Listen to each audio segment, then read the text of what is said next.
Healthy accountability in leadership. Accountability. For a word that is increasingly overused in our modern lexicon, it's still something we collectively underuse as a practice. And it's no wonder, considering we live in societies where accountability is unbalanced, abused, and misunderstood. For many of us, the word evokes a fear of loss and punishment. Most of us grew up in punitive education systems, families or cultures where mistakes were seen as failures, and we still carry a hangover of shame. Many endured harm from people who never apologised, so healthy repair was never modelled. And on a large scale, we watched the genocidal behaviour of world leaders be defended, protected and applauded, leading them to higher positions of power, while we couldn't so much as get away with missing a monthly debt payment or being a person of colour in the wrong place at the wrong time. In the US, simply being an immigrant in a country literally founded by immigrants is now a crime. You don't even have to do anything, just existing with certain identities is a punishable offence. None of this is logical, and nor is it meant to be. Morally, the average person is held to standards that many authority figures and celebrities are not. We watch them deflect blame onto others, scapegoat vulnerable people or groups, or ignore the issue entirely, believing that if they never mention it again, any harm caused will cease to exist. If we're really lucky, they may offer some vaguely apologetic platitude, swiftly followed by the same harmful behaviour.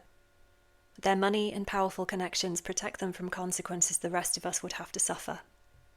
This allergy to accountability and leadership is not new. It's baked into our collective history. When we exist within systems forged during a time when land theft, slavery, and human rights abuses were not only the norm, but actively rewarded and encouraged within many Western countries, it would have been counterintuitive to take responsibility for these acts. They were not even deemed as criminal until more recent years. And what makes the issue of repairing this harm more slippery is that it's now so insidious that it's very hard to pin down. Generations have passed, laws have been changed, and there is so much discourse around it that it appears to be in the process of being adequately addressed. Yet, at least in England, colonial institutions such as the government, the monarchy, the Church of England, and the British Museum have still not taken anywhere near the full level of accountability for the harm they partook in, were built upon, and are still financially supported by. That would require a level of transformation that they simply do not want, because it would take away their power, status, and financial privilege. Our collective leaning towards shirking responsibility is now also compounded by New Age wellness and spirituality concepts that have been misappropriated to bypass any problematic behaviour. Self-care, self-compassion, and self-forgiveness are necessary, but they're not a convenient excuse to escape accountability in the name of love and light. There is a very fine line between blaming ourselves for everything and renouncing blame altogether, because it is all an illusion which we can choose to detach from, as many misappropriated teachings from transcendental spiritualities infer. And although taking a bath and lighting candles could help us prepare to make an apology, they do not actually act as a substitute for one, nor does simply being nice in the hopes that it will prevent the need for accountability. Unfortunately, niceness itself has become a silencing and oppressive tool in supremacy culture, and is often used as a shield in spiritual, liberal and progressive circles to tone police anyone who speaks inconvenient truths. When people in the highest positions of power point-blank refuse to take ownership for the harm they continue to cause, our everyday CEOs, church leaders, spiritual teachers and school principals are hardly going to be queuing up to take responsibility en masse. As a collective, we have not reached that stage yet, but we are going to have to if we are to actually see long-term lasting change in this world. We need to develop the fundamental ability to know when we have caused harm, to deeply listen, to own our part and to apologise, without it being performative, where our words are followed by genuine change. There is also a distinct difference between hurt and harm. We can't always control whether someone will be hurt by our actions, as it's also dependent on how they interpret our words or behaviour according to their own personal experiences, trauma or worldview. Harm is different in that there are collectively understood harmful behaviours, physical harm, abuse, neglect and cruelty, for example. Isms and phobias also fall under the harm category, even when they're deeply unconscious and unacknowledged. Passing comments that appear well-meaning actually serve to further perpetuate racial, sexist or homophobic tropes, and are far from harmless. But rather than shame ourselves when someone highlights this to us, we can choose to take it as an opportunity to deepen our relationship with them by apologising and making an effort to work on any prejudices we may have, and we all have them. An example of hurt rather than harm is when we may offer unsolicited advice to someone who could have had a lot of familial trauma around that.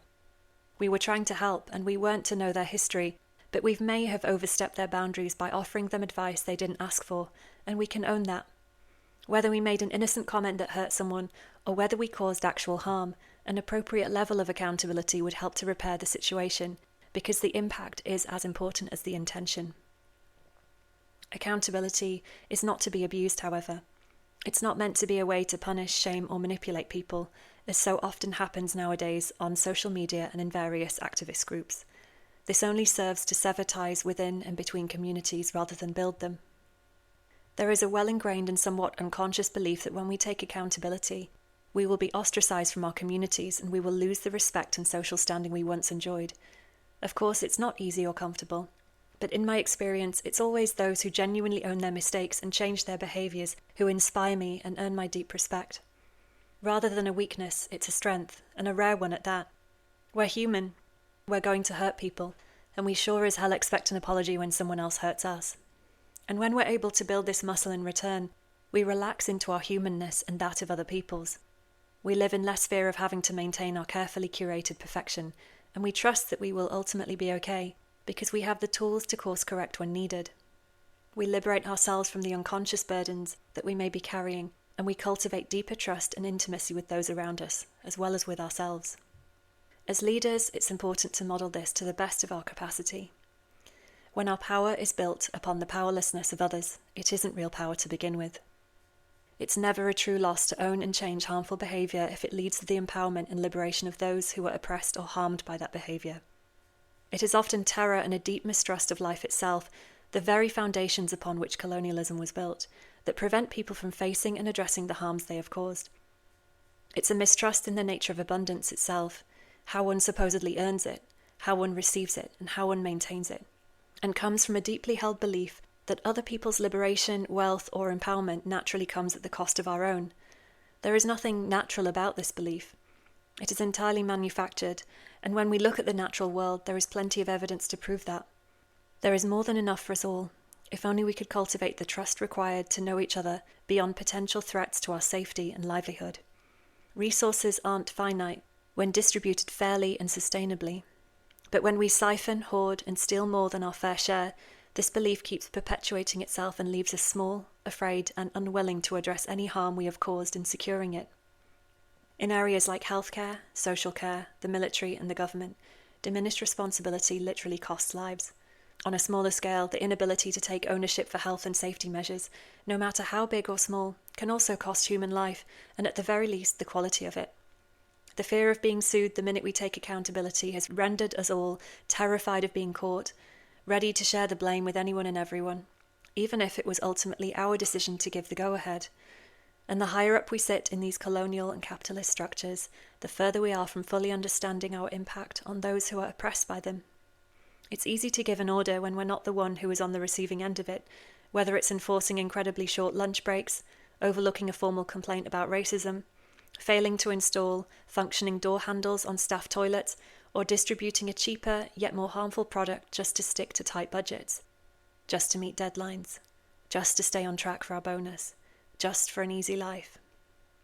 Those decisions and cut corners can have catastrophic effects on the lives of others, effects we may never even know. Yet when someone is inevitably harmed, the most common response from leadership is to shirk responsibility, to simply keep going as though nothing has happened, and, at a push, offer platitudes claiming it will be looked into, knowing full well that it won't. Offering explicit apologies has become something most leaders have developed an allergy to, in a culture where the threat of legal action and financial loss looms over us all. The higher up we are in the system, the less we are held accountable.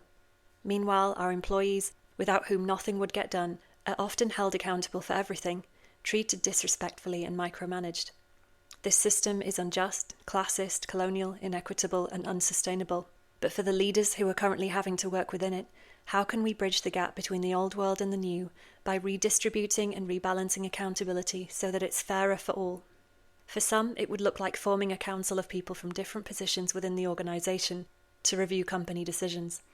Decision-making shouldn't just be made by those at the top. They aren't the ones whose daily lives, pay, and well-being are most impacted. Those directly affected by our decisions should be the ones holding us accountable as leaders. I also encourage us to question what we as leaders are holding ourselves accountable to, meeting targets and deadlines, or our basic humanity. Of making sure systemic inequalities and abuses are addressed, team members are paid fairly, treated respectfully, and have a healthy work-life balance, or simply to make as much profit as possible. This is a deep invitation to the leaders of our time, no matter where we are, no matter who and what we lead, to be able to own our mistakes with courage, conviction, and trust in the people and the world around us to meet us there and to support our transformation. The choice is ours. We have the power to go either way, and many will keep taking the route of diminished responsibility, deflecting blame and scapegoating others. But this will ultimately lead us nowhere but further down the route that we're all currently witnessing, where a genocide could continue for over a year while our governments continue to spin platitudes of peace, shaking hands behind the scenes for billions of dollars of blood money, yet clambering over each other to take credit once the ceasefire deal was made, where oligarchs and despots with supposedly conflicting moral ideologies somehow join forces when the opportunity to rule society arises.